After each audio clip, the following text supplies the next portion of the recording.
시편 44편 1절부터 11절까지 제가 읽습니다. 하나님이여, 주께서 우리 열조의 날 곧 옛날에 행하신 일을 저희가 우리에게 이르매 우리 귀로 들었나이다. 주께서 주의 손으로 열방을 쫓으시고 열조를 심으시며 주께서 민족들은 괴롭게 하시고 열조는 번성케 하셨나이다. 저희가 자기 칼로 땅을 얻어 차지함이 아니요 저희 팔이 저희를 구원함도 아니라 오직 주의 오른손과 팔과 얼굴의 빛으로 하셨으니 주께서 저희를 기뻐하신 영고니이다. 하나님이여, 주는 나의 왕이시니 야곱에게 구원을 베푸소서. 우리가 주를 의지하여 우리 대적을 누르고 우리를 치려 일어나는 자를 주의 이름으로 밟으리이다. 나는 내 활을 의지하지 아니할 것이라. 내 칼도 나를 구원치 못하리이다. 오직 주께서 우리를 우리 대적에게서 구원하시고 우리를 미워하는 자로 수치를 당케 하셨나이다. 우리가 종일 하나님으로 자랑하였나이다. 우리가 하나님의 이름을 영영히 감사하리이다. 셀라. 그러나 이제는 주께서 우리를 버려 욕을 당케 하시고 우리 군대와 함께 나아가지 아니하시나이다.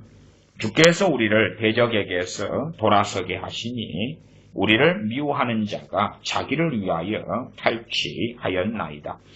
주께서 우리로 먹힐 양 같게 하시고 열방 중에 흩으셨나이다. 아멘.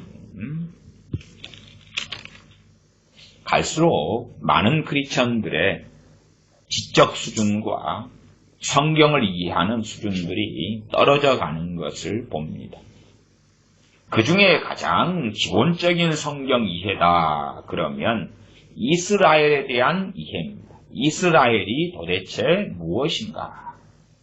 그것에 대한 이해가 성경을 해석하는 굉장히 중요한 열쇠에 속합니다. 이스라엘은 과연 무엇인가 하는 것입니다. 꽤 많은 사람들이, 저도 마찬가지입니다. 주님께서 재림하시는 것, 그리고 성도의 휴거를 기다립니다.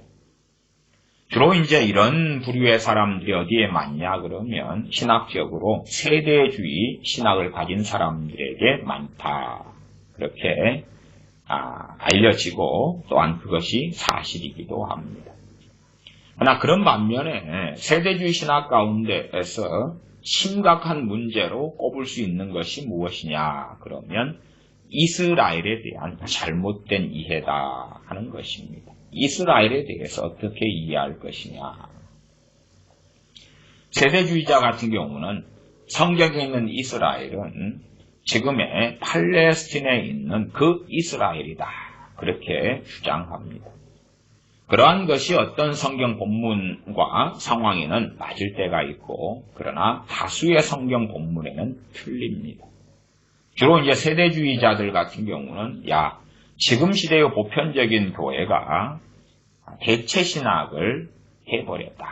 그렇게 주장합니다. 대체신학이라는 것은 무엇이냐 그러면 이스라엘이 교회로 바뀌었다.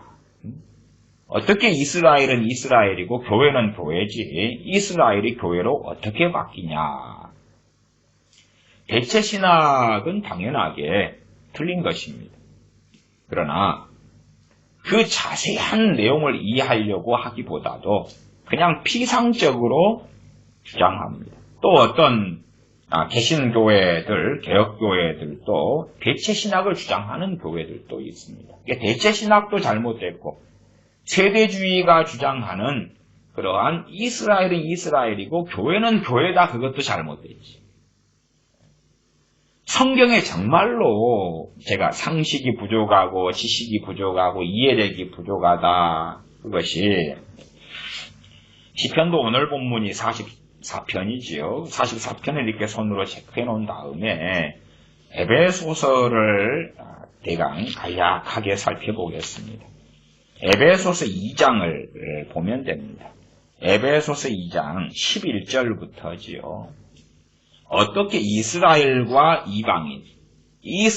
이방인의 관계가 어찌 되었느냐. 언제 이후로요? 주님께서 이 땅에 오셔서 십자가를 지신 다음에 이스라엘과 이방인이 어떻게 되었느냐가 명확하게 나왔어요.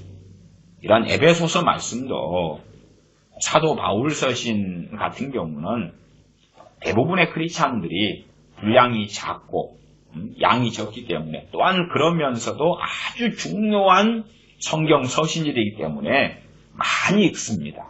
많이 설교되고 많이 읽고 왜 분량이 적잖아요. 우리가 사무엘상하, 열왕기상하, 역대상하, 욥기 그러면 많이 읽었는데 그러나 뭐 중요한 내용은 별로 없는 것 같아. 아니 욥기 같은 양이 많은데 많이 읽었는데 지금 욥의 세 친구가 한 말을 하나님의 말씀으로 봐야 돼, 그렇지 않아야 돼, 애매모호하네. 그런 것보다도 이런 에베소서 같은 경우는 6장짜리 얼마나 짧아요. 빌립보서, 갈라디아서 와 중요한데 양이 적으니까 많이 읽는다고 말이에요. 많이 읽는데도 소경되어 있는 것이 슬픈 일이지요. 에베소서 2장을 간략하게 보면 2장 11절부터 제가 읽어드리면 그러므로 생각하라. 너희는 그때에 육체로 이방인이요 손으로 육체 행한 할례당이라 칭하는 자들에게 무할례당이라 칭함을 받은 자들이라. 에베소교 교인들 너희들이 이방인이다. 육체로 이방인. 다시 말하면 유대인이 아니고 이스라엘 사람이 아니다 그 말이죠. 입장은 누구하고 같습니까? 우리 같은 한민족 태생인 우리 같은 사람과 같은 입장이에요. 같은 입장. 그러니까 우리가 주님 믿기 전에는 누구였느냐? 이방인이었다 그 말이에요. 이방인. 그러니까 주님을 믿은 다음에는 이방인이 아니라 교회가 되고 이스라엘이 되는 것입니다. 가장 간단한 이야기. 그렇기 때문에 구약의 말씀들, 이스라엘에게 주어진 말씀들이 이제는 우리의 말씀이 되는 거예요. 주님께서 이 땅에 오시기 전, 십자가를 지시기 전까지는 유대인과 이방인이 아주 하나님의 언약에 의하여 장벽이 쳐져 있었어요. 막힌 담이 있었다고 말이에요. 그러나 주님의 피로 막힌 담을 헐어버리셨어요. 대체신학의 간단한 잘못된 점은 뭐냐 하면 그런 대체신학이 되어버리면 사도 바울은 유대인인데 교회냐 아니냐? 당연히 교회잖아. 예수 믿는 사람이 교회니까. 아브라함 당연히 교회잖아. 사도행전의 스데반 집사님의 순교하시기 직전의 설교가 광야시대의 광야교회 이야기를, 광야교회 이야기. 참된 이스라엘은 항상 구약에서부터 교회였다고 말해요. 주님께서 이제 자신의 피로 세운 교회는 더 특별한 교회였어요. 왜 더 특별한 교회냐? 천하 만민에게 복음이 증거되면서 그 전의 교회는 이스라엘에서 참된 하나님의 백성으로 구성된 이글레시아 교회였다면 이제 주님께서 믿음 위에 세운 그 자신의 피로 세운 교회, 자신의 피로 산 교회는 이방인 가운데서도 주님을 믿는 사람들, 유대인 가운데서 주님을 믿는 사람들이 주님의 피로 하나가 되어서 장벽이 허물어진 가운데의 교회다 그 말. 구약의 광야교회란 말하자면 애굽 사람들 가운데 일부가 함께 출애굽할 때 나오기도 해요. 잡족들이 함께 나오기도 했어요. 그런 가운데 그들이 귀화를 합니다. 이스라엘이나 유대인이 됐다 그 말이에요. 그렇게 하는 가운데 할례도 받고 그래서 유대인화 된 것입니다. 그렇기 때문에 이방인들이 조금 섞여 있었으나 그들은 귀화를 해서 할례를 받아서 할례당이 돼가지고 이스라엘이 된 것이고 신약시대에 와서는 이방인인데 우리 같은 사람이 할례도 받지 않고 유대인으로 귀화도 하지 않고 주님의 피로 막힌 담이 헐어져서 이스라엘이 된 것이다 그 말이에요. 교회가 된 것이고 이스라엘이 된 것이. 그렇기 때문에 본질적으로 참 이스라엘은 이퀄 교회다 그 말이에요. 참 이스라엘은 이퀄 참 교회다 그 말이에요. 간단한 이야기입니다. 에베소서 2장의 본문만 보아도 명확합니다. 2장 12절로 가면 그때의 너희는 그리스도 밖에 있었고 왜 이방인이고 언약의 약속들과 관련 없고 주님을 믿지도 않았고 이스라엘 나라 밖의 사람이라. 이스라엘 나라 밖의 사람이다. 그렇잖아요. 외국인이고 이방인이고 우리 같은 사람들. 약속의 언약들에 대하여 외인이고 세상에서 소망도 없고 하나님도 없는 자이더니 이제는 전에 멀리 있던 너희가 그리스도 예수님 안에서 그리스도의 피로 가까워졌다. 가까워졌다는 이야기가 이제는 너희가 할 때 유대인과 이방인을 이야기합니다. 그 밑에 보면 내용이 나와 있어요.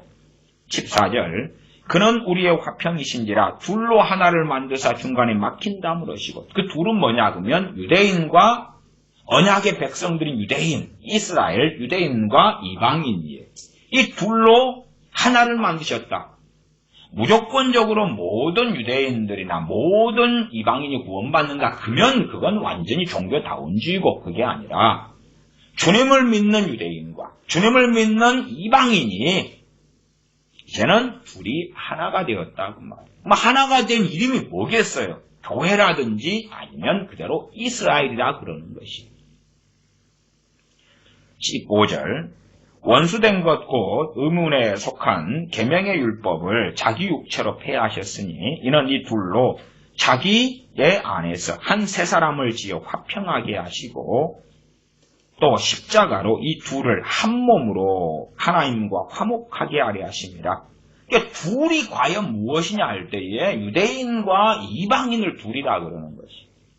성경을 문맥적으로 보면서도 그런 것을 이해하지 못하면 참 슬픈 일입니다. 슬픈 일이에요.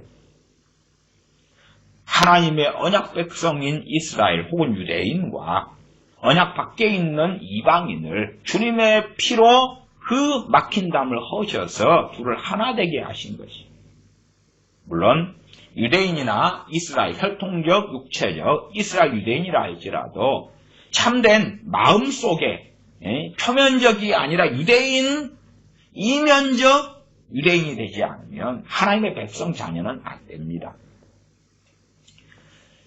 15절 하반절에 이 둘로 자기의 안에서 한 세 사람을 지어 화평하게 하시고 또 십자가로 이 둘을 한 몸으로 하나님과 화목하게 하려 하심이라. 원수된 것을 십자가로 소멸하시고 또 오셔서 먼 데 있는 너희에게 평안을 전하고 가까운 데 있는 자들에게 평안을 전하셨으니 가까운 데는 주님께서 팔레스틴 유대인의 땅에 오셨잖아요. 유대인으로 오셨지요. 그들에게 평안을 전하고 이제는 그의 사도들과 복음을 통하여 먼 데 있는 이방인들에게 또한 평안을 전하셨다. 그 말입니다. 18절 이는 저로 말미암아 우리가 누구예요? 하나는 사도 바울 같은 이가 대표성을 가지고 있어요. 에베소서 1장 1절에 보면 하나님의 뜻으로 말미암아 그리스도 예수님의 사도된 바울은 에베소에 있는 성도들과 그리스도 예수님 안에 신실한 자들에게 편지하노니 사도 바울이 유대인의 대표성을 가지고 이야기해요. 우리 둘이 우리하고 너희 이방인 유대인인 나 우리와 너희 이방인들이 우리 둘이 한 성령이 만해서 아버지께 나아감을 얻게 하려 하심이라. 19절 그러므로 이제부터 너희가 외인도 아니요 손도 아니요 오직 성도들과 동일한 시민이요 하나님의 권속이라. 이방인인 사람들이 예수님을 통하여서 누가 됐다는 이야기입니까? 외인이 아니게 되었다 그 말이에요. 정말 간단한 진리잖아. 근데 세대주의에 심각하게 심취한 사람들은 또한 백투 예루살렘이라든지 어떤 상당히 종말론 사상에 그러한 세대주의적 신학이 아주 깊이 있게 들어가 있어요. 그런 사람들은 성경을 볼 때에 자꾸만 이방인과 이스라엘, 유대인과 이스라엘을 나누어요. 이게 제가 하나의 중요한 성경 해석의 열쇠를 말씀드리겠습니다. 구약에서 이미 구약의 많은 예언들 가운데 이사야나 아니면은 다니엘이나 에스겔이나 등등의 장래에 되어질 예언들 가운데 두 가지가 있어요. 하나는 뭐냐 그러면 성취된 것이 있어요. 성취된 것은 그것은 혈통적 유대인에 상당히 해당하겠구나. 그 다음에 성취되지 않은 것은 무엇에 대한 것이냐. 혈통적 유대인에 대한 것이기보다도 이제 거기에서 이스라엘을 가리키는데 아직 성취되지 않았다 그러면 교회를 이야기하는 것이에요. 그 교회는 항상 언제나 주님께서 이 땅에 오신 이후로의 교회는 유대인 플러스 이방인이라. 유대인 플러스 이방인. 로마 교인들 이방인. 이방인으로서 예수님 믿게 된 사람들. 제가 혈통적인 의미에서의 유대인과 이방인을 이야기하는 것이에요. 에베소에 있는 다수의 이방인으로서 예수님 믿게 된 사람들 플러스 초대교회로 한다면 유대인들, 사도들, 혹은 70명의 제자들, 500의 형제들, 예루살렘에 있는 다수의 유대인 교회들, 그러한 사람들과 플러스 이방인으로서 예수를 믿게 된 사람들이 교회고 참 이스라엘이 되었다 그 말이에요. 그리고 초대교회 같은 때는 유대인 숫자가 많다가 점점점 이방인 숫자가 많아져가지고, 그리고 유대인으로서 예수 믿는 사람은 유감스럽게 극단적 율법주의자나 할례당으로 바뀌어갑니다. 복음에 대하여 오히려 예수님 믿는다고 하면서 방해 세력으로 바뀌어갑니다. 그런 것은 사도 바울이 3차 전쟁 마치고 왔을 때에 율법에 열심히 있는 믿는 자 수만 명에 대한 이야기를 사도행전에서 확인하면 알 수 있는 것입니다. 그렇게 되어서 이제 점점점 유대인들 가운데 믿는 사람이 적어져 갔습니다. 그러나 저는 개인적으로 어떻게 믿냐 그러면 신약사 약 2000년 가운데 유대인들 가운데 어느 세대에나 예수님 믿는 사람이 하나도 없었을 때는 없었다. 말하자면은 엘리야 선지자 시대 때 바알에게 무릎 꿇지 않은 7천인을 남겨두었다 하시는 하나님의 말씀처럼 언제 어느 역사에서든지 교회의 구성원은 참 이스라엘의 구성원은 유대인과 이방인 믿는 사람으로 구성되었다 하는 이야기입니다. 어느 세대에나 유대인들 가운데 소수겠지만 그러나 하나님의 이름을 위하여 하나님께서 바알에게 무릎 꿇지 않고 남겨놓은 유대인들이 있었다 그 말 있었다. 그리고 다수의 이방인들이 있어 왔다 그런 것입니다. 그렇기 때문에 구약 성경에서 성취되지 않은 이스라엘에 대한 말씀을 혈통적 이스라엘 유대인으로 자꾸만 뜯어 맞추는 것은 부담스럽게 상당한 미혹이고 악한 것이다. 그걸 이해하셔야 돼요. 자, 성취되지 않은 또 종말에 대한 것 혹은 주님께서 이 땅에 오신 이후에 이스라엘에 대한 것 비록 우리 시점에서는 성취가 되었으나 그러나 그런 것도 교회에 대한 거다. 이글레시아 교회에 대한 거고 교회가 참 이스라엘이며 물론 교회 안에는 가짜 교인들이 있어요. 종교인도 있고 믿는 척하는 사람도 있고 이미 배교한 사람들도 많이 있어요. 저는 그들을 이야기하는 게 아니라 교회 안에 항상 어느 때든지 유대인과 이방인이 있었다고 말해요. 이방인으로 예수 믿는 사람들. 그것이 구약에 있는 상당한 성취되지 않은 애언을 해석하는 열쇠입니다. 그래서 우리는 구약의 이스라엘에 대한 과거의 말씀들을 기꺼이 우리의 조상들의 이야기로 왜? 마치 고아가 어느 가정에 입양되면 이제는 혈통적으로 아무 상관이 없는데 그 가문에 입양되면 그 가문의 조상들이 자기 조상이 되는 거예요. 혈통적이 아니라 법정적으로, 법으로 입양되어서 양자가 되니까 그러하죠. 그런 것처럼 이제는 아브라함이 우리의 조상이 되는 것이고 아브라함의 후손들이 우리의 조상이 되는 것이에요.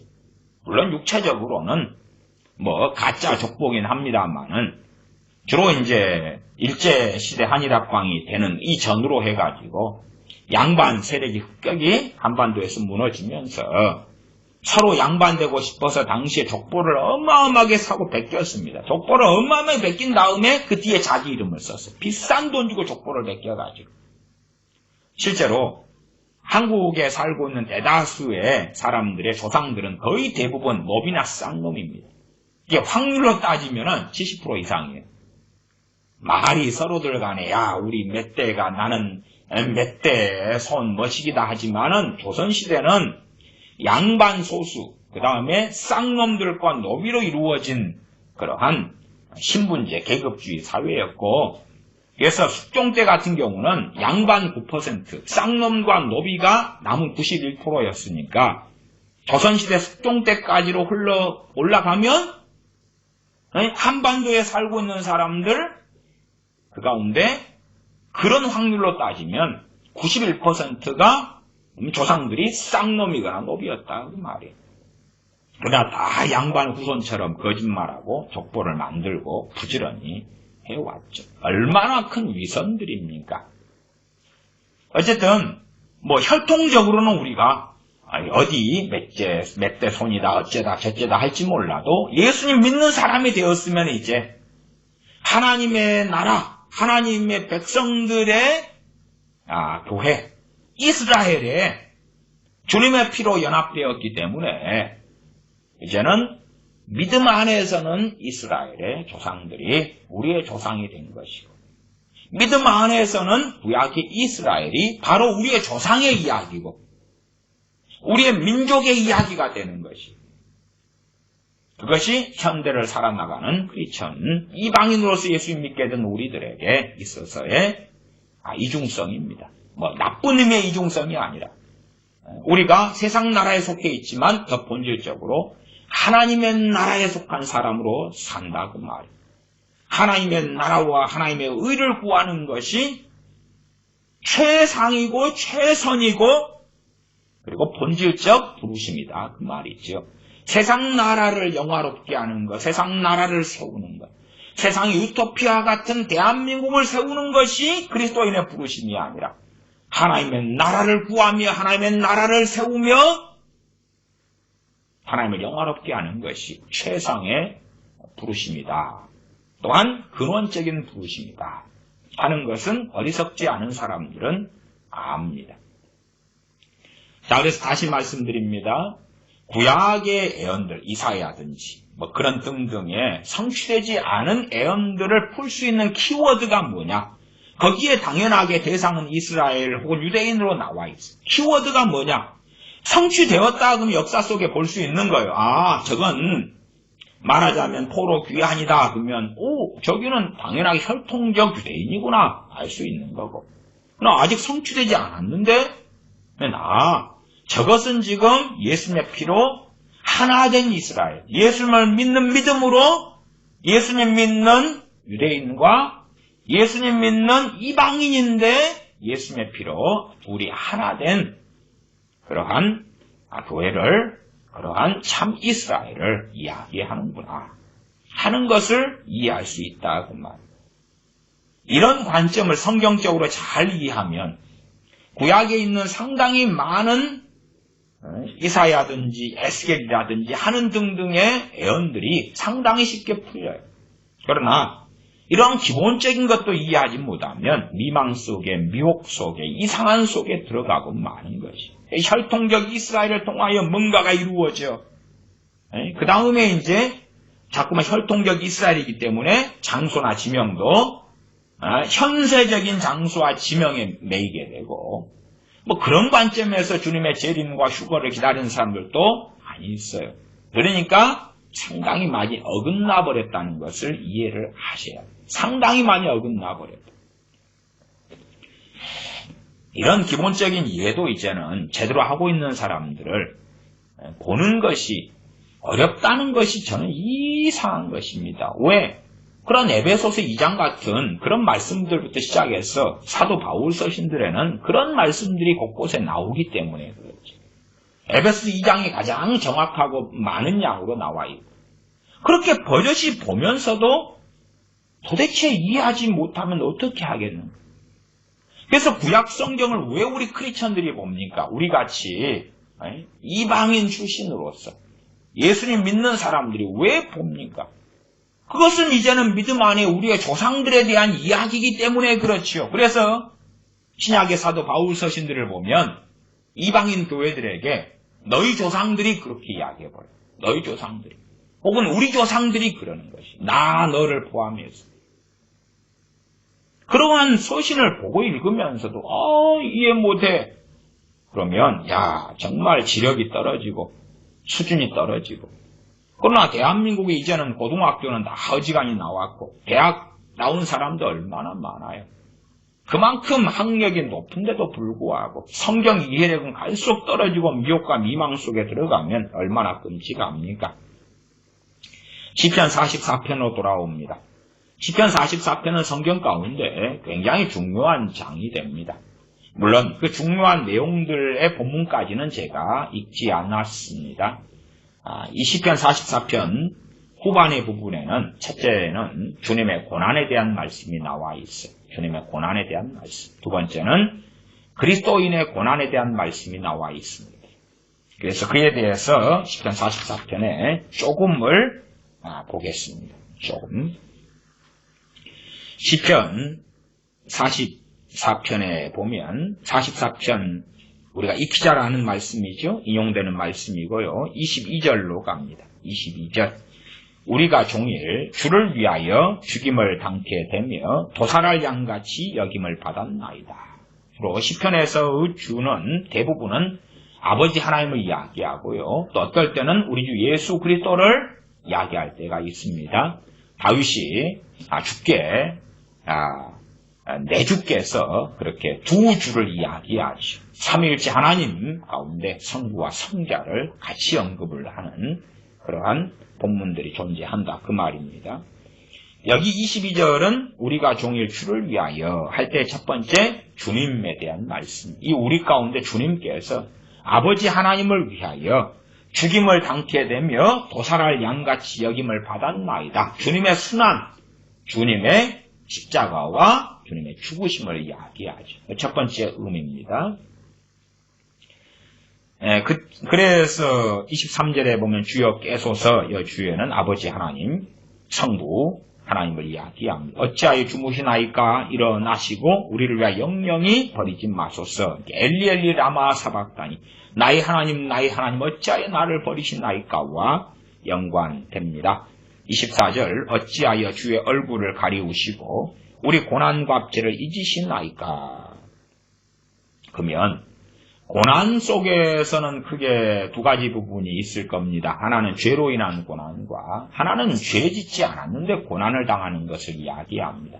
그 가운데 이제 여기에서의 첫째 주님이고 두 번째는 그리스도인들입니다. 왜? 우리라는 복수형을 썼지요. 첫째는 주님께서 이제 하나님의 영광을 위하여 십자가를 지시고 고난을 당하셨던 것처럼 주님을 믿는 그리스도인들이 의를 위하여 고난당하는 것을 이야기합니다. 주님께서 팔복 가운데서도 첫째는 의를 위하여 고난당한 자는 복이 있나니 그 다음에는 나를 위하여 너희가 핍박을 당하고 그렇게 욕을 당할 때에 복이 있다 말씀하시는 것이 팔복의 마지막 부분이지요.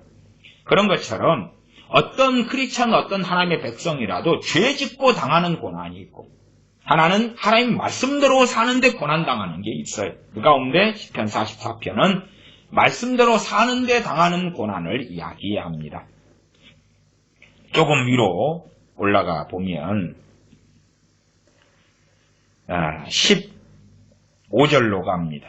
5절 나의 능욕이 종일 내 앞에 있으며 수치가 내 얼굴을 덮었으니 여기서는 나는 고라자손의 식이 납니다마는 명확하게 우리 주 예수 그리스도 주님을 말씀한다는 것을 알 수가 있습니다. 우리로 가면 주님 자신과 주님의 제자들, 사도들, 주님 자신과 주님을 믿고 따르는 사람들. 그래서 사도행전의 스데반 집사님의 순교로 인하여서 핍박이 일어나고 다 흩어졌지 않습니까?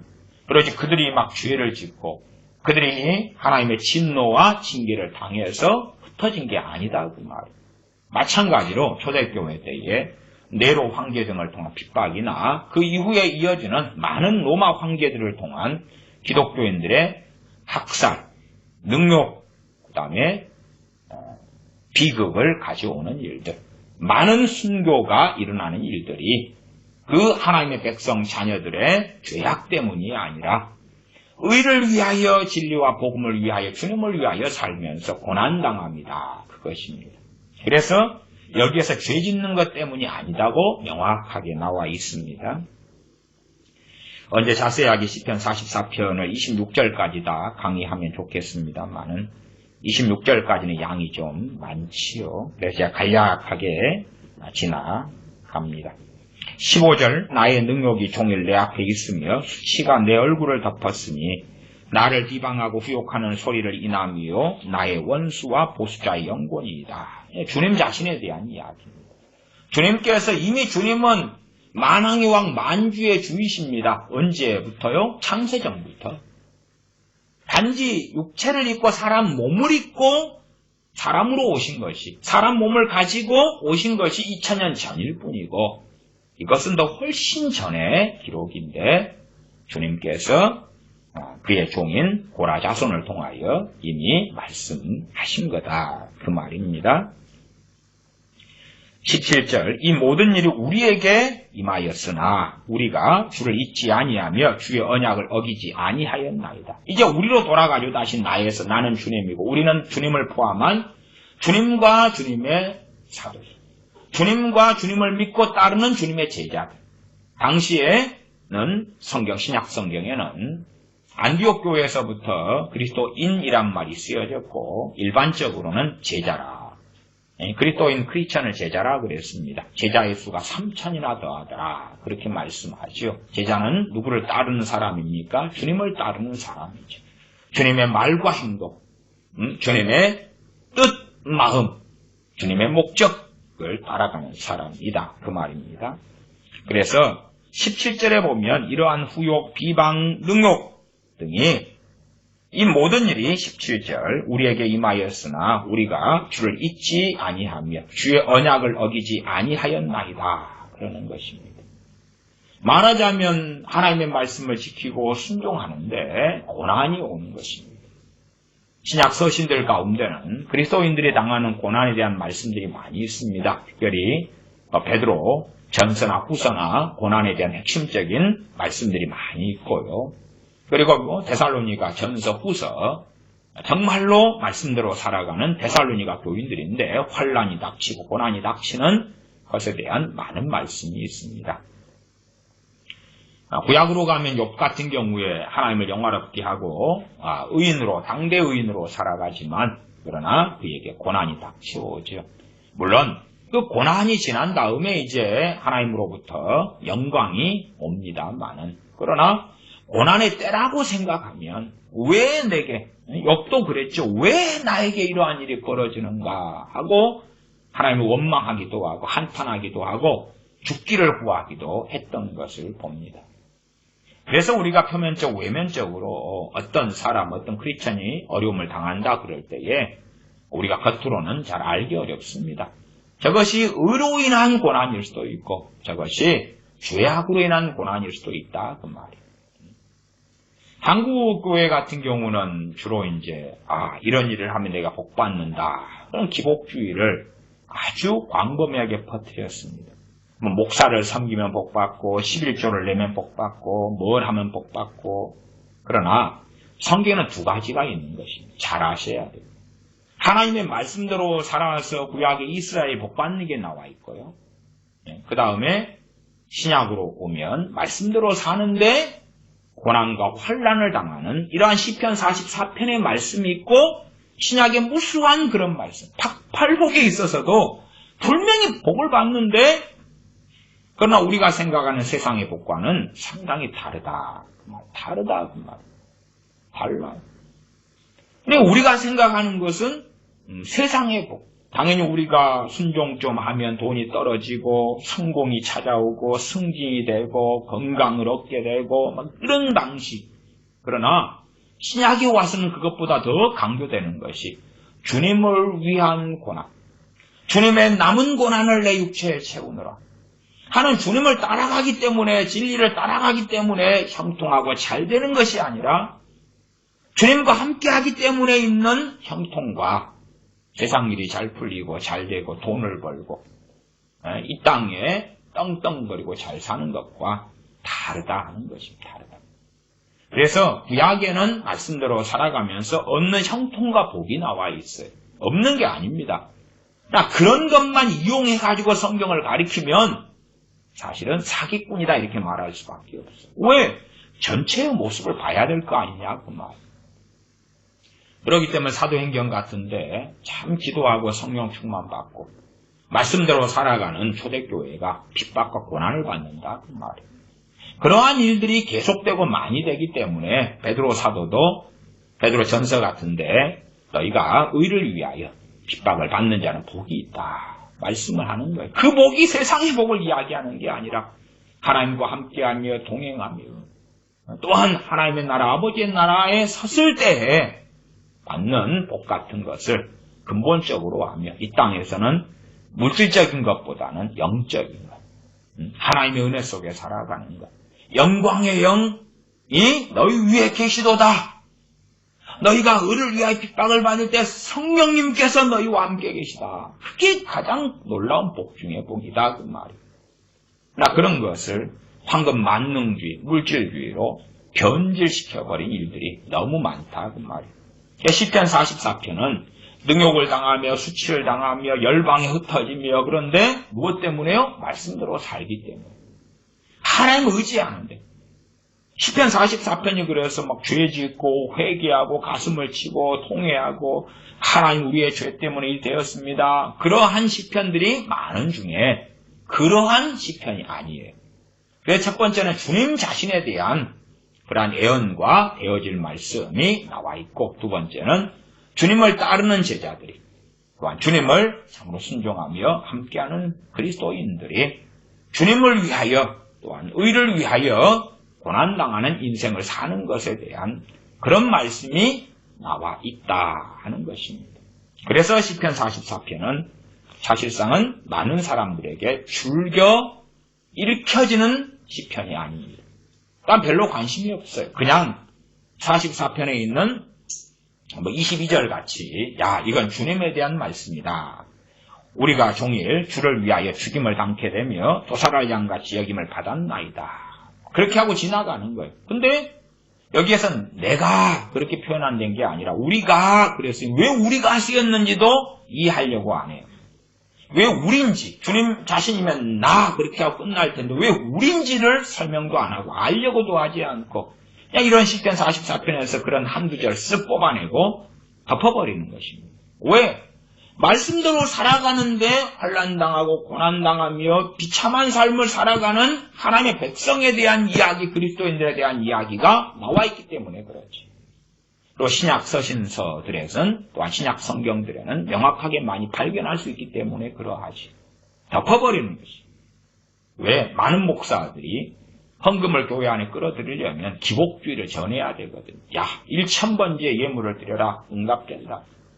혹은 헌금을 어떻게 바쳐라. 선교비를 어떻게 바쳐라. 11조를 어떻게 바쳐라. 복을 받는다.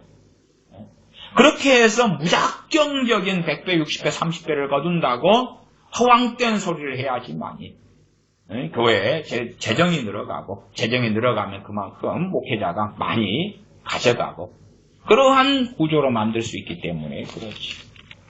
그러나 말씀대로 사는데 그럼에도 왜 고난당하고 어떻게 고난당하는 삶을 사느냐가 오히려 신약 성경의 핵심 주제 중에 하나인데 그런데 그런 것은 안 가르친다고. 그런 걸 가르치면 말씀대로 사는데도 가난하고 천덕꾸러기고 보잘것없고 명예가 없고 명성이 없고 권력이 없고 돈이 없고 오히려 친구들이 다 떠나고 그러한 시편의 말씀들은 이야기하지 않는다고 말. 얼마나 비극적이냐 그 말이지.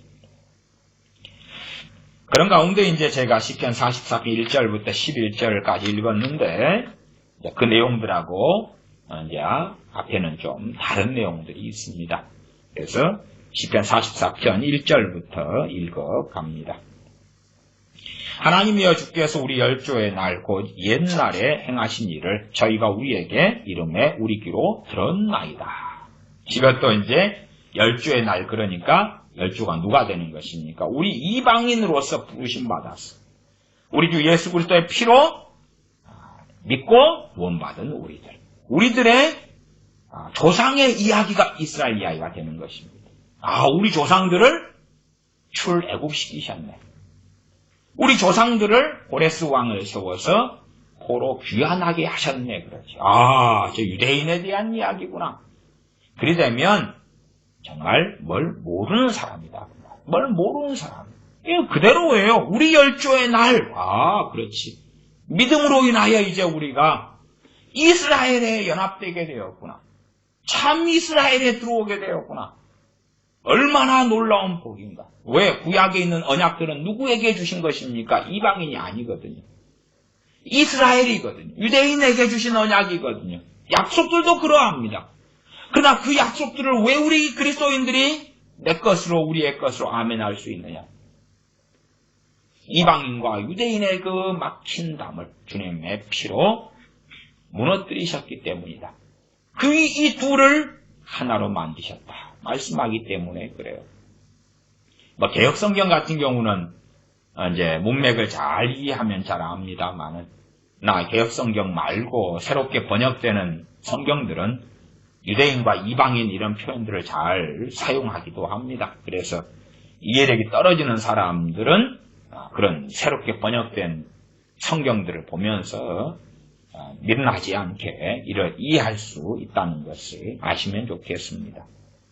우리도 마찬가지입니다. 44편 1절에 보면 당시의 옛날 이야기를 고라 자손이 듣고 또 당시의 사람들이 듣는 것처럼 우리는 더 시간이 지난 다음에 하나님이여 주께서 우리 열조의 날 곧 옛날에 행하신 일을 저희가 우리에게 이름에 우리 귀로 들었나이다. 마찬가지죠. 우리 이야기죠. 2절 주께서 주의 손으로 열방을 쫓으시고 열조를 심으시며 주께서 민족들은 괴롭게 하시고 열조는 번성케 하셨나이다.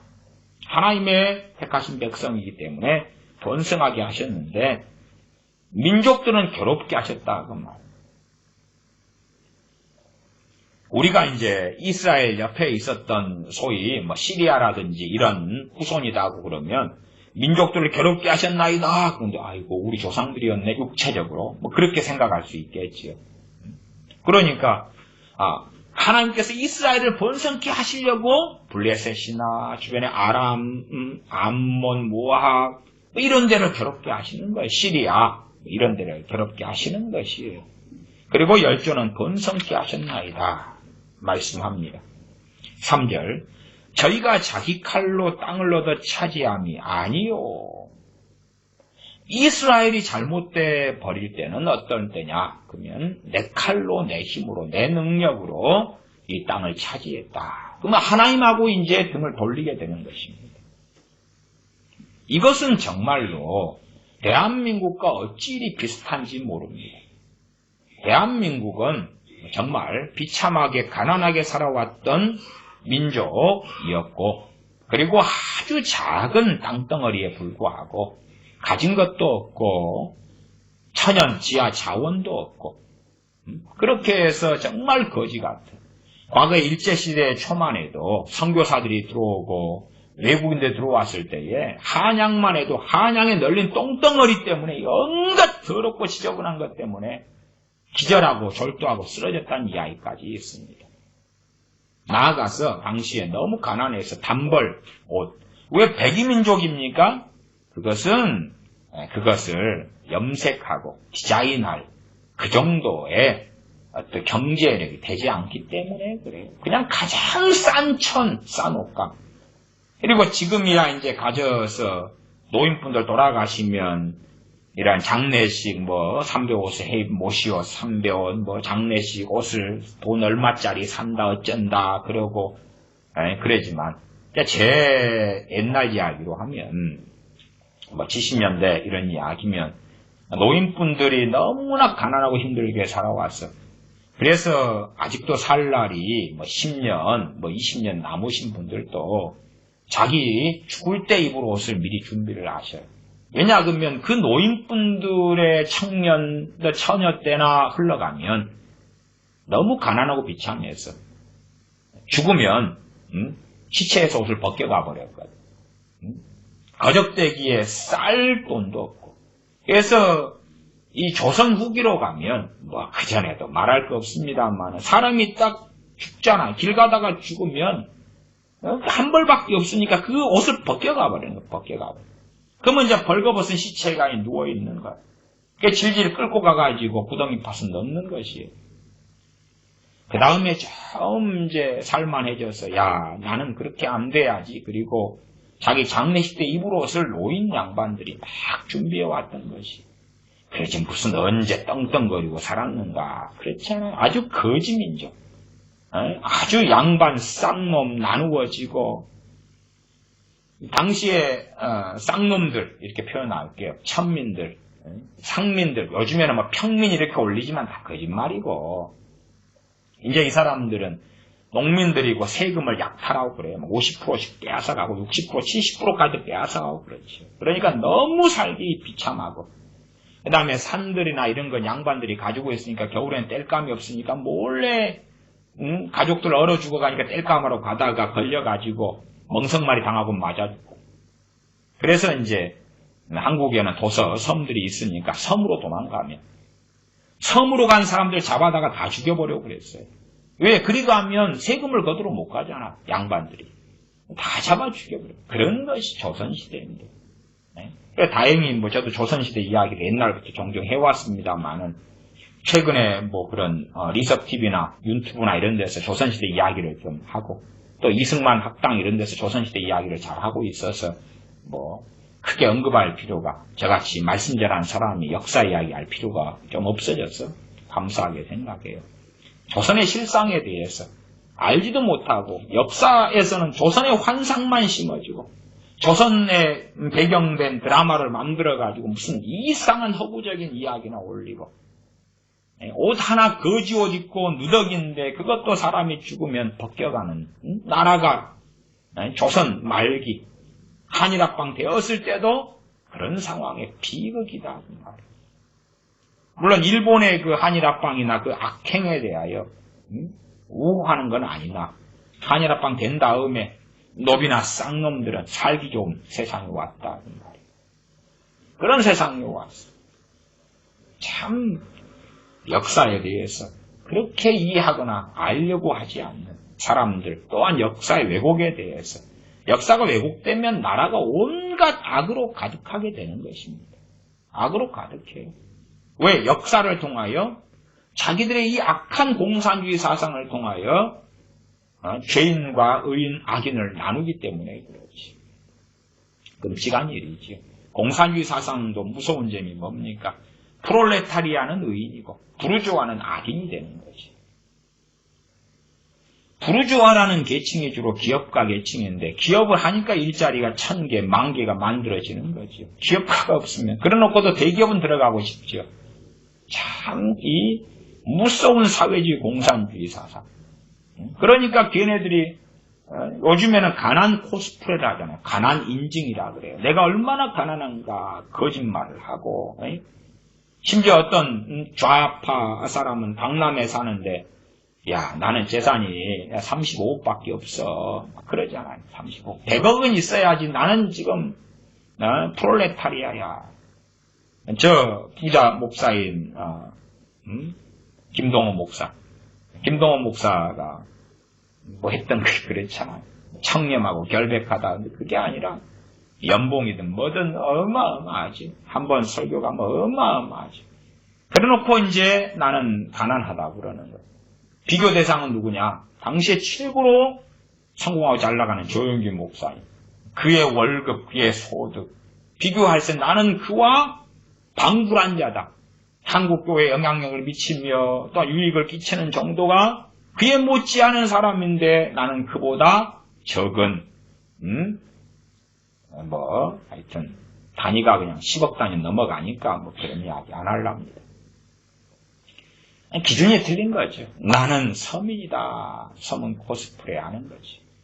그러면 이제 의인이 되고 아름다운 세상이 되니까 박원순 씨가 뭐 구두를 잘라내고 또 옥탑방에서 좀 살아보고 옥탑방에 산다니까 공무원들은 또 바깥가 날리고 그 생쇼를 하는 것처럼 요즘에도 그런 서민 코스프레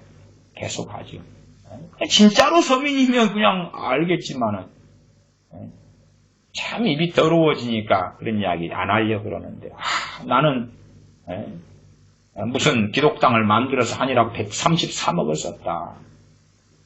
이게요, 오래된 이야기도 아닌데요. 제 개인으로 하면 20년 전만 해도요, 1,000만 원도 못 구해요. 이 가난한데 누가 나한테 1,000만 원을 빌려줘요? 은행도 안 빌려주고 1,000만 원도 안 빌려줘요. 아무도. 1,000만 원 구하려 해도 구할 길이 없어요. 제가 교회 개척했을 때에 그 보증금이 700만 원이었어요. 700만 원이 없으니까 벌벌 벌어요.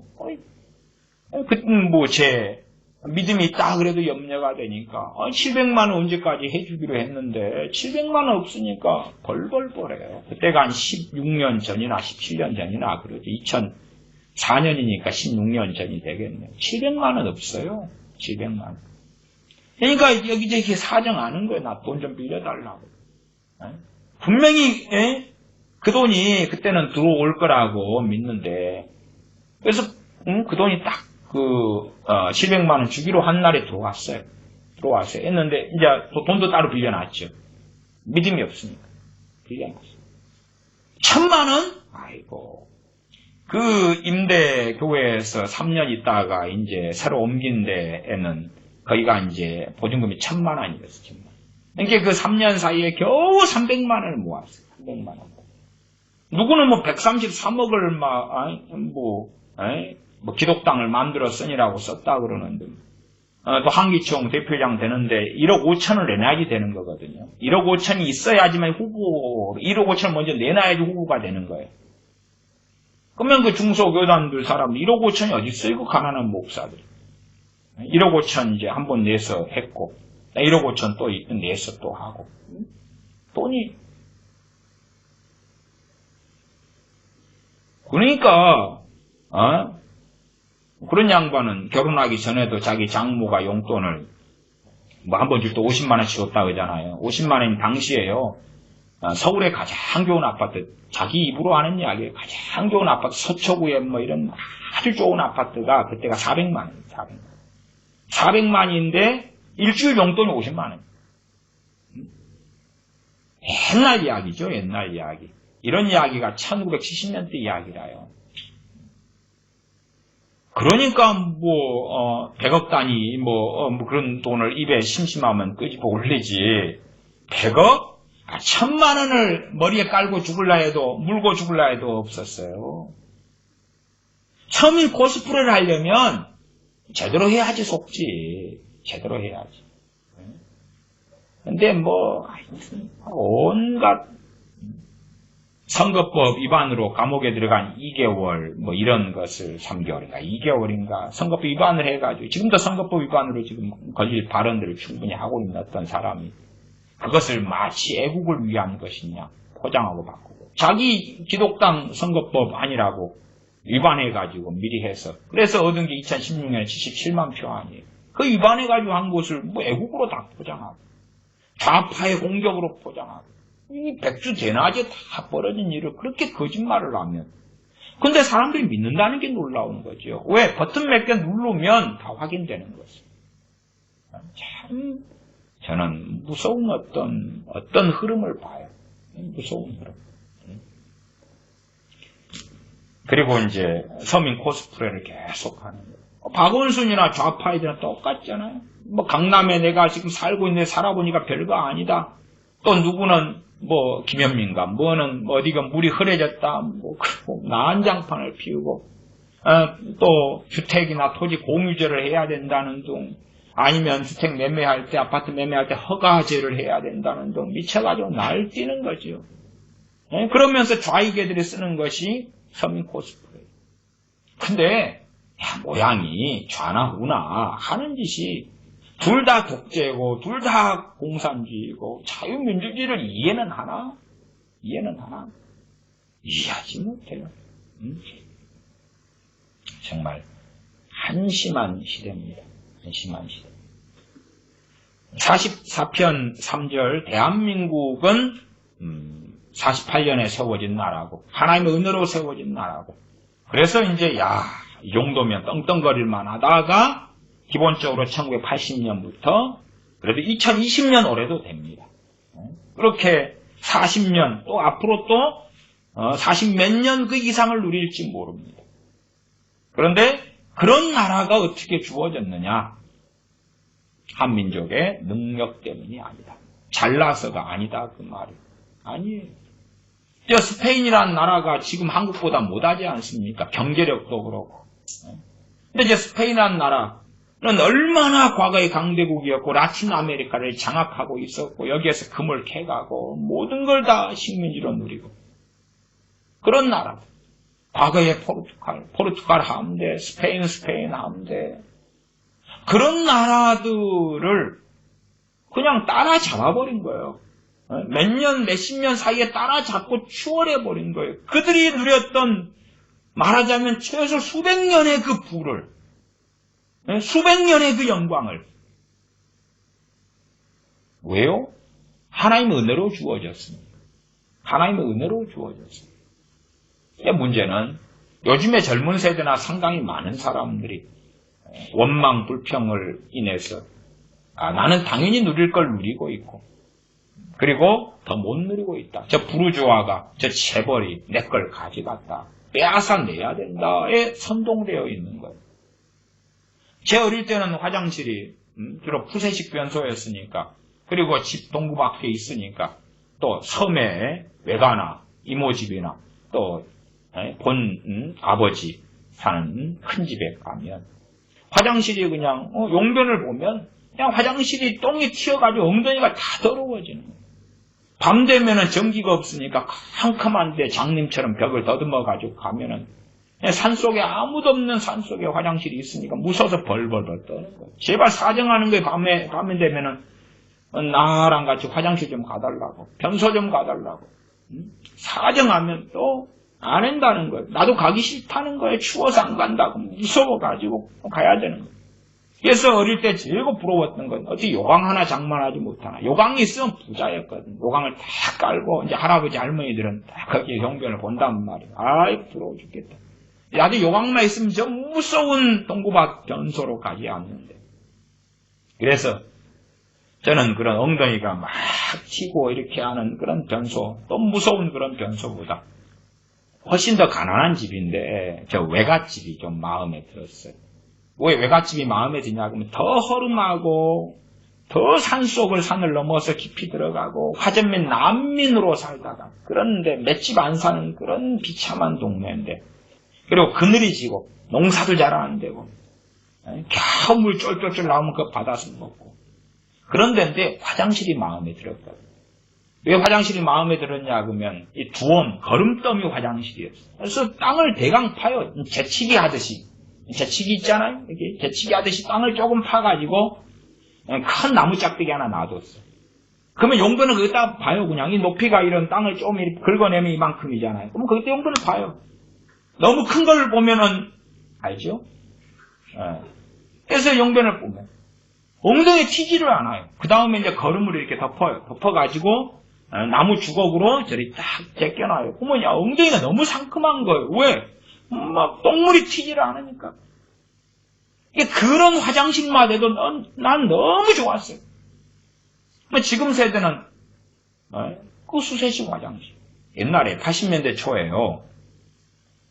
엘리베이터가 좀 나올 때에 엘리베이터 탈 줄은 몰랐어요 사람들이. 옛날에 경양식집 돈가스집에 하나 가면 벌벌벌 떨었어요. 이거 식대로 안 지키면 칼, 나이프, 포크 뭐 안 지키고 모르면 쫓겨날 줄 알고. 그리고 저게 함박 스테이크, 돈가스가 뭔지 모르니까 말이 발음이 어느라고. 커피가 뭔지 모르니까 한 통 갖다가 그냥 부어가지고 끓여가지고 독국물처럼 마시고 잠 못 자고. 그 다음에 화장실 수세식 나왔을 때 80년대 초만 해도 그랬어요. 그러니까 변기에 가가지고 아파트에 이제 가가지고 가면 모르니까 가가지고 거기서 세수하는 거예요. 손 씻고 변기에 세수하고 손 씻고. 아니면 변기에다 응아리 했는데 물을 못 눌러요. 무서워요. 왜? 넘칠 것 같거든. 넘칠 것 같으니까 못 누리고 앉아서 몇 시간씩 앉아 있는 거예요. 나중에는 무섭다고 뚜껑 덮어놓고 이것 좀 눌러달라고 집주인 불러가지고 사정하고. 그러나 지금 세대들이 태어날 때부터 공중화장실, 수세식에, 얼마나 샤워장에 좋아요. 나는 냉골 같은 우리 집에 살다가 이모 집에 가서 너무 행복했어요. 왜 행복했냐 그러면 우리 집은 냉골이고 연탄을 떼는데도 보일러가 끝에 조금만 따뜻해지고, 이모네 집은 장작을 떼거든요. 장작을 떼. 얼마나 겨울에 뜨끈뜨끈하고 좋은지. 근데 이제 또 연기가 새가지고 쥐를 잡아요. 그래도 쥐 잡아도 좋다. 방이 온통 구멍으로 연기가 들어와가지고 연기가 꽉 차도 숨쉬기 어려워도 너무 뜨끈뜨끈하다. 한겨울에 뜨끈뜨끈하니까 와, 이것만 해도 나 이모 집이 너무 좋아. 우리 집에 가면 다시 도시 빈민으로 냉골에서 뻘뻘뻘 떨어야 돼. 지금 세대는 태어날 때부터 보일러고, 기름 보일러고, 자동차. 그런 좋은 세상에 사는데 그것도 부족하다는 거예요. 그리고 당연한 듯이 얻었다는 거예요. 당연한 듯이. 이스라엘이라 할지라도 하나님 말씀이 뭐냐 하면 시편 44편 3절이에요. 저희가 조상들 이야기죠. 자기 칼로 땅을 얻어 차지함이 아니요 저희 팔이 저희를 구원함도 아니라 오직 주의 오른손과 팔과 얼굴의 빛으로 하셨으니 주께서 저희를 기뻐하신 영혼이다. 이스라엘을 하나님이 기뻐하셔가지고 하나님의 능력과 하나님의 은혜로 팔레스틴 땅을 얻게 하셨다 그 말이에요. 그러나 이스라엘이 악해져 갔을 때는 아닙니다. 우리의 능력이요, 우리의 잘남이요, 하나님의 은혜로 대한민국에 그 복과 은혜를 주셨는데 우리의 능력이라고 주장하고 우리의 잘남이라고 주장하면 하나님께서 거두시지 않겠냐는 것을 아셔야 됩니다. 아셔야 됩니다. 대한민국에 사는 사람들은 이 부귀영화가, 이 잘남이 아직도 부족하고 앞으로는 더 아름다워질 거라고 생각하는 거예요. 더 놀라워질 거라고. 그렇게 신사도 애들이 애원하기도 하고 기독교인들은 기도하고 믿기도 하고 좌파 애들은 앞으로 더한 아름다운 한 번도 경험하지 않은 나라를 경험할 거라고 주장하는데 물론 그 나라를 지금 대한민국은 경험하고 있지요. 그러나 그런 데서 이야기는 한 번도 경험하지 못한 나라는 말하자면 기회가 균등한 나라. 물론 그래놓고 이제 호남 사람이나 좌익 애들이나 주사파 애들이나 운동권 애들이나 그러한 과거에 그냥 아스팔트에 나왔던 사람들이 다 고관대작을 하고 있는 거죠. 기회가 균등하기는 개뿔. 어쨌든 평등한 나라, 기회가 균등한 나라, 일하지 않아도 먹고 사는 나라, 무상배금, 무상급식, 무상의료 다 해주마. 더 아름다운 나라를 보게 될 것이야. 좌파도 환상 속에 살고 우파도 환상 속에 살고 기독교인들도 대부흥 남북 통일돼가지고 북한의 지하자원, 북한 지하자원 없어요. 없어. 정말 어리석은 사람 있어도 생산성이 나오질 않아요. 지하자원 캐가지고 팔아서 5억이 남는다 그러면 그걸 개발하고 파내고 인건비니 개발비니가 10억이 든단 말이에요. 근데 무슨 지하자원 인건비. 야, 북한의 핵무기 같이 쓰자. 잘 써보세요. 잘 써봐. 하나님께서 대한민국의 한강의 기적 은혜로 주신 거예요. 은혜로. 지겹겠지만 이승만 대통령과 박정희 대통령을 은혜로 주셨어요. 진짜 애국자들. 물론 이승만 대통령은 하나님의 사람이었고 그러면서 애국자였고 박정희 대통령은 불신자였지만 애국자였고 내 일생 조국을 위하여 산 사람. 그런 사람. 그 딸은 이제 별 죄도 없는데 감옥에 넣어서 죽여버리려고 그러지. 은혜를 잊어버린. 제가 그래서 옛날 2017년 설교들에서는 어떻게 박정희 대통령의 그 은혜를 잊어먹고 그 딸을 그렇게 별 죄도 없는데 죄가 있으면 공평하게 법도로 해서 그만큼만 받도록 하면 되는데 죄도 없는 별로 그 법정적으로 세상 헌법이나 법률로 해서 그렇게 해볼 만한 죄를 찾기가 어려운데 온갖 누명을 씌워가지고 그래가지고 감옥에 넣어서 죽여버리려고 하는 것이지. 그 죄를 누가 받겠느냐? 제가 2017년 설교들은 당신들이 받게 될 것이다. 제가 많이 설교했습니다. 박근혜 전 대통령 탄핵을 반대하면서 무수히 설교했어요. 당신들이 최소한의 양심이 있고 박정희 대통령의 좌익이 선봉이 일어나면서 박정희 대통령의 그러한 수고한 노고와 애국을 폄하하고 유신 정권이니 그리고 저주하고 욕하고 그러지만 그러나 대한민국을 이렇게 잘 먹고 잘 살게 해준 기초는 이승만 대통령이 닦았고 그 다음에 박정희 대통령이 이렇게 놓은 그 기반 위에 이제 다 준비해놨기 때문에 잘 나가게 되었던 겁니다. 이 거지 민족에게 그래서 살기 위하여 발부둥 치면서 독일에 서독에 광부 보내고 간호사 보내고 또한 군인들을 용병으로 써가면서 또 일본의 사정에서 배상금 좀 달라고 빌고 빌어가지고 그런 것 받아내고 국가 발전에 기초적인 돈으로 쓰고 오직 안 되니까 머리카락 잘라서 팔고 당시에 수출하는 거 2개밖에 없었어요. 이 거지 같은 나라. 하나는 머리카락 잘라서 가발 만들어 파는 거. 또 하나는 쥐잡아서 밍크 만들어서 파는 거. 나는 그래서 서양 사람도 무식한 사람 무식하다는 걸 알겠어. 쥐를 잡아가지고 밍크를 만들어서 쥐약으로 팔면 그걸로 코트 만들어서 팔면 쥐 50마리로 코트 코레안 코트네. 아이고 그런 것이 수출 품목인 이 비극적인 나라였는데 사람 머리수 많은 것 말고는 제 큰어머니도 9남매, 둘째 큰어머니도 9남매, 막 10남매 이렇게 낳으셨어요. 그냥 주렁주렁 애만 잔뜩 낳고 뭔 없고 사람 머리만 있는데 무식하고 그런 나라. 일본 애들이 이 한일합방 하면서 이 조선 애들 인건비라도 좀 써먹자 그리고 한일합방 했는데 일을 시키려니까 바보 멍청이 거지들밖에 없는 거예요. 그래서 조선 총독부가 1930 몇 년까지 계속 적자 받잖아요. 일본의 돈 끌어다가 퍼부었죠. 왜? 그러면서 국민학교 만든 거예요. 이 가르쳐야지 뭘 써먹지.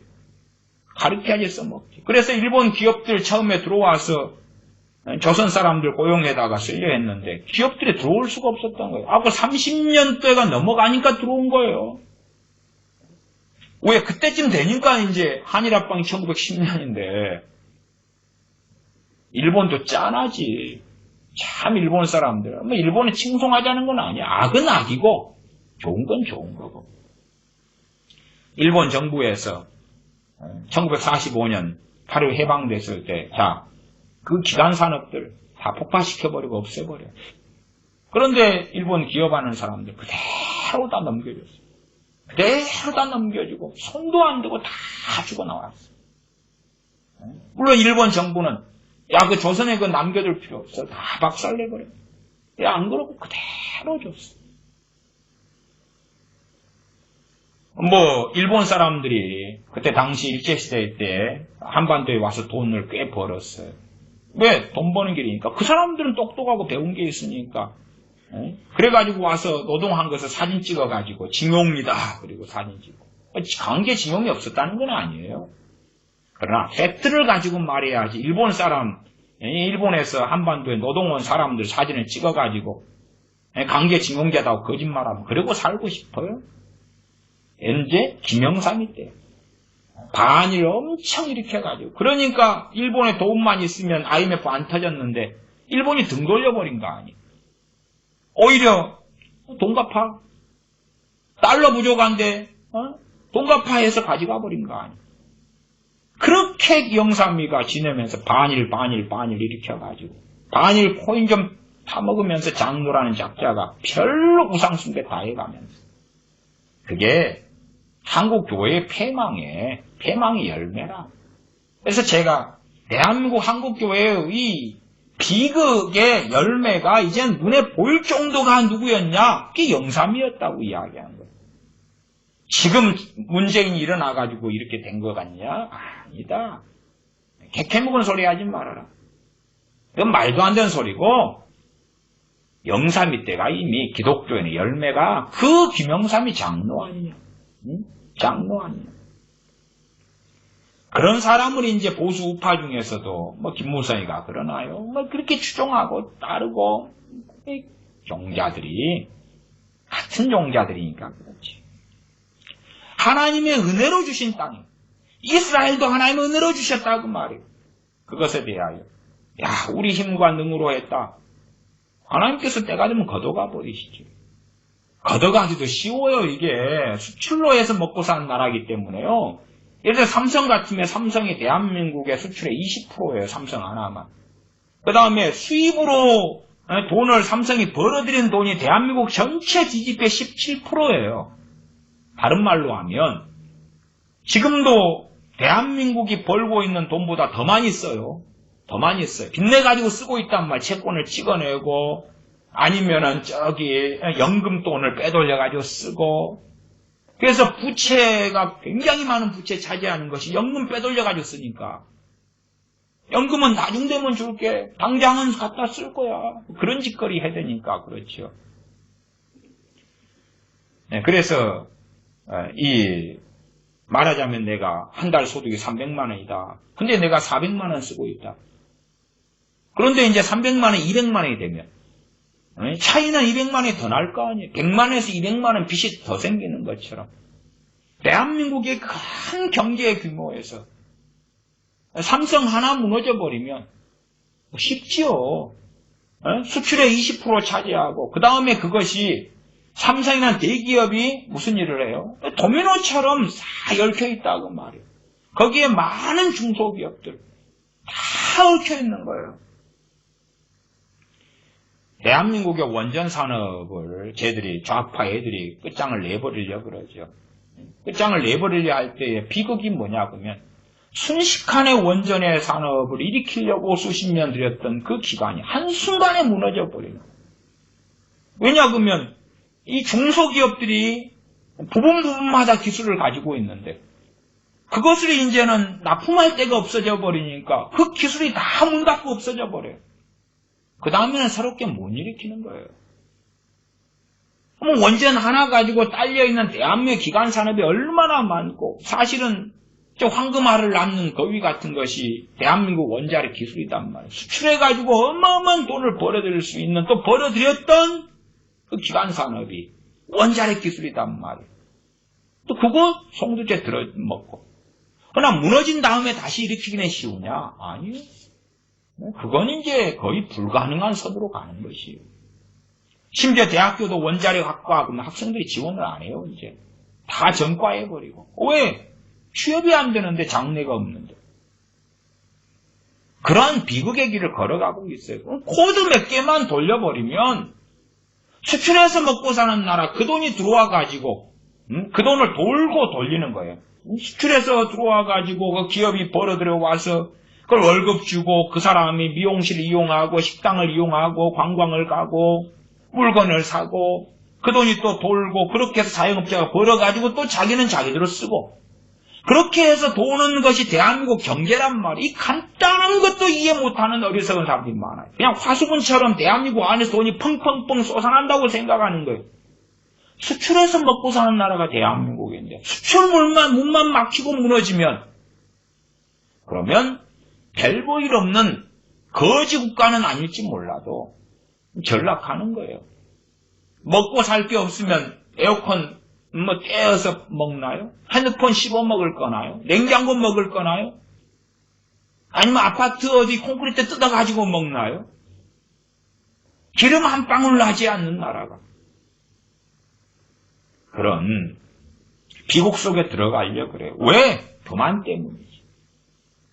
심지어 대한민국 크리스천들 같은 경우는 우리가 잘나서 복을 받는 거야. 아니 하나님 말씀대로 시편 44편에 살아도 우리 주님께서와 주님의 제자들이 사도들이 또한 초대교회 하나님의 자녀들이 그러면서도 고난을 받았는데 근데 대한민국의 상당한 기독교인들은 하나님은 우리 편이고 우리는 하나님의 영광을 위해 살고 있어. 그러니까 더한 부귀영화가 올 거야.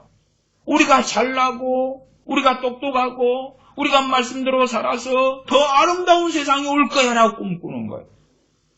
심지어 하나님의 말씀대로 살아도 몰락할 수 있을진데 그리스도인 참된 그리스도인이 받는 고난처럼 핍박처럼 환난처럼 말씀대로 살아도 환난이 올 수 있는 방국인데 유감스럽게 그렇게 살지 않으면서 아름다운 부귀와 영화와 멋진 유토피아가 한반도에 이루어질 거라고 착각하니 그 저주와 재앙은 어떻게 될 것이냐 하는 것이지요. 그래도 시편 44편 3절에 이스라엘에 대해서는 하나님께서 주께서 저희를 기뻐하신 연고로 하나님께서 주신 것이지요. 44편 4절 하나님이여 주는 나의 왕이시니 야곱에게 구원을 베푸소서. 야곱은 이스라엘이죠. 야곱이.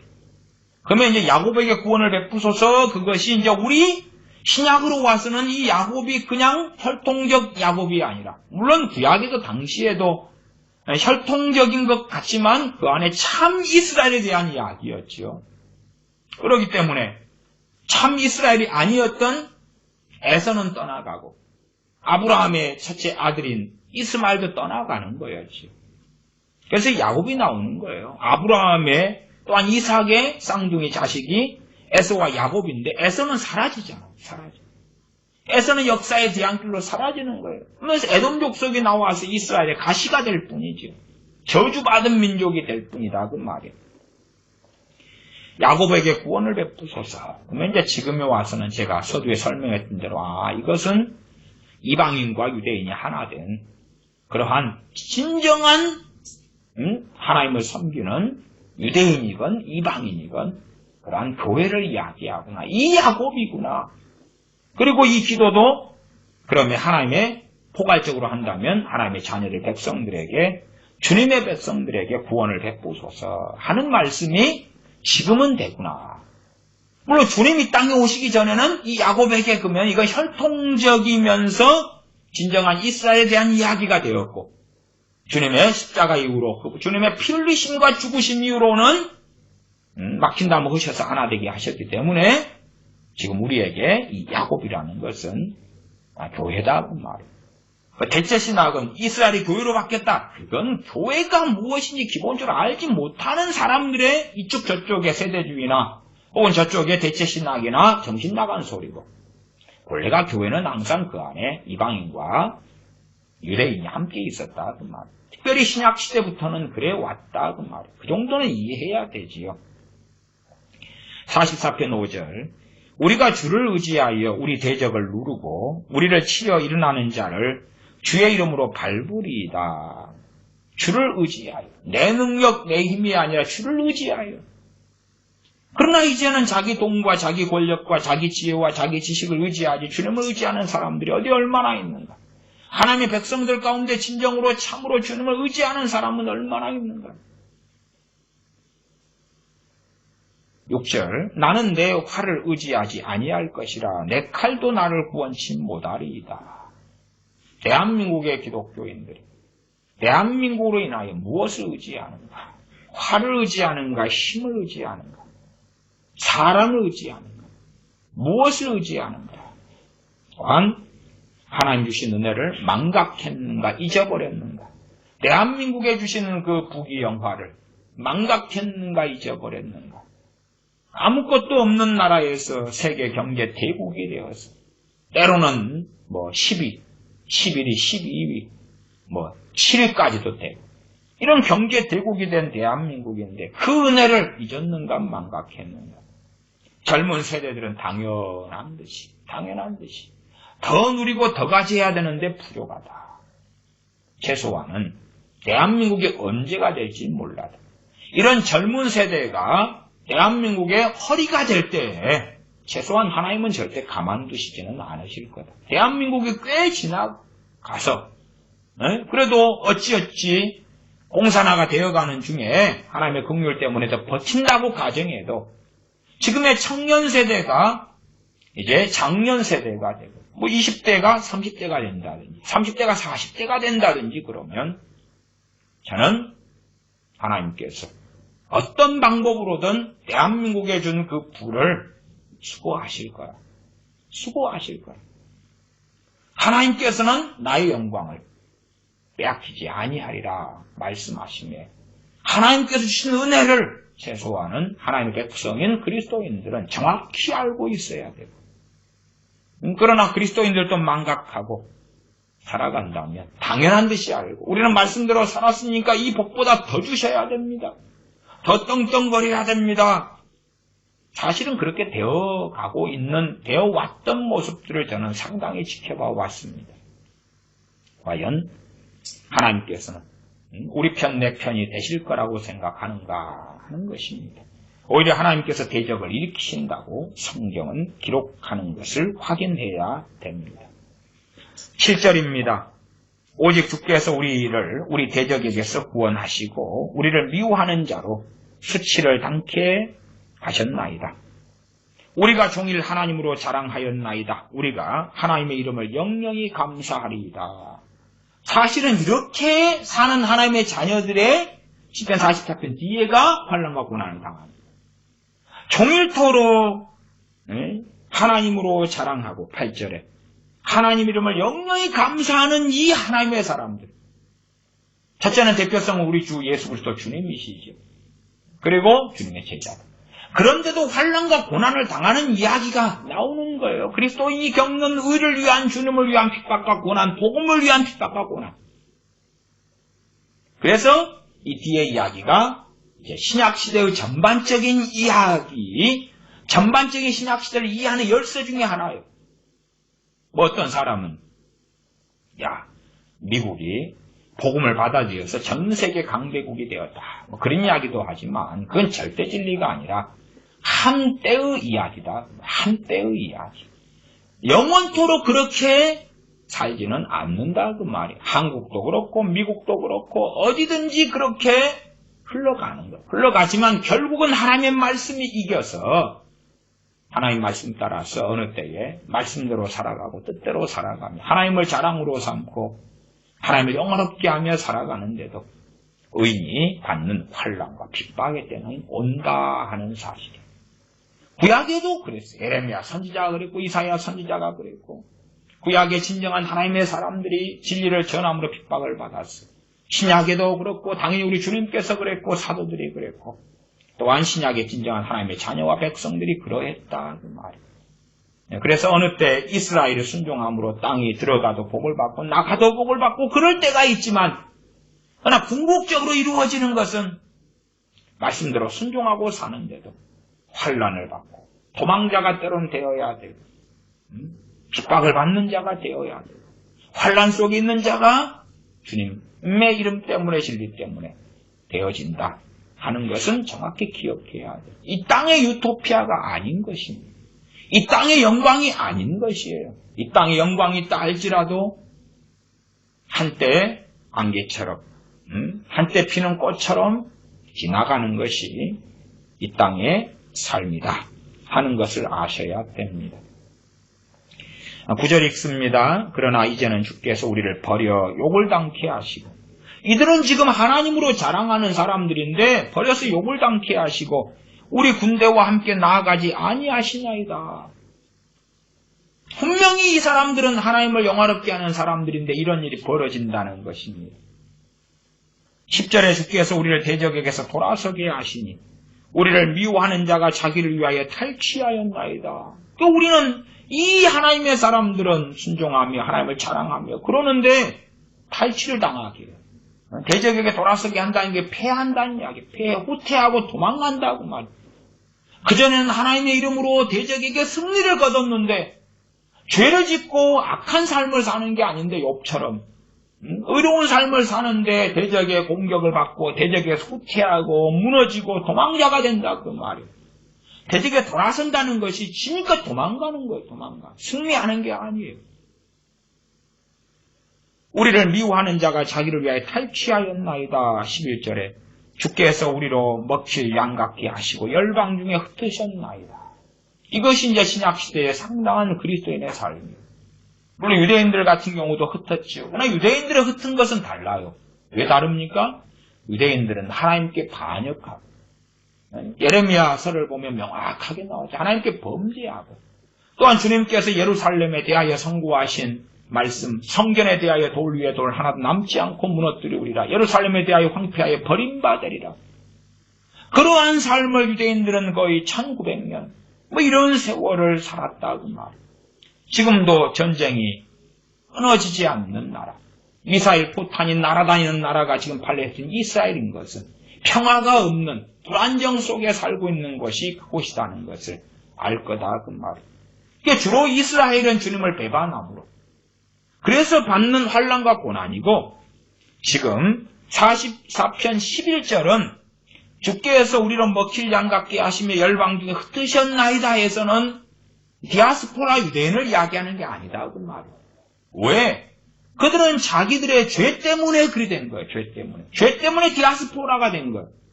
여기에서는 그래서 진정한 하나님의 자녀들 디아스포라를 이야기하는 거죠. 다른 것이에요. 왜? 말씀의 맥락과 말씀이 틀리잖아요.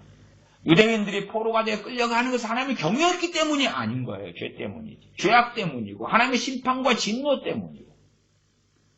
AD 70년에 예루살렘 멸망하고 유대가 멸망하고 73년에 마지막까지 저항하는 마사다에서 960명이 그 여자 어린아이 한 서너 명 남고 다 자살해 죽어버리는 그 비극은 하나님에 대한 반역 때문에 일어난 것이었다 그 말이에요. 그 디아스포라가 지금 디아스포라부터 유대인들이 과거에 1950년 40년 50년대부터 시작해서 예루살렘으로 돌아가는 유대로 빨리 돌아가는 그 행렬을 계속 해왔죠. 지금도 하고 있어요. 이사할 비용이 없는 사람들은 백투 예루살렘을 추종하는 사람들은 이사 비용을 대주고 그랬죠. 저기 온누리교회 전에 하용규 목사님 이런 양반들부터 시작해서 메시안 주를 추종하고 책도 내고 그렇게 하면서 이사 비용을 대준 거 유대인들에게 가타부터 뭐라고는 안 하겠습니다. 어쨌든 그런 디아스포라 유대인하고는 다르다. 달라. 마치 사도행전에 스데반 집사님 순교로 인하여 교회 핍박이 일어나니까 온 유대로 흩어졌다가 안디옥으로 갔다가 그렇게 다메섹은 다른 나라 시리아의 도시죠. 그렇게 터져버리는 그러한 이야기를 하고 있는 거예요. 그리스도인이 전 세계에 흩어지는 거.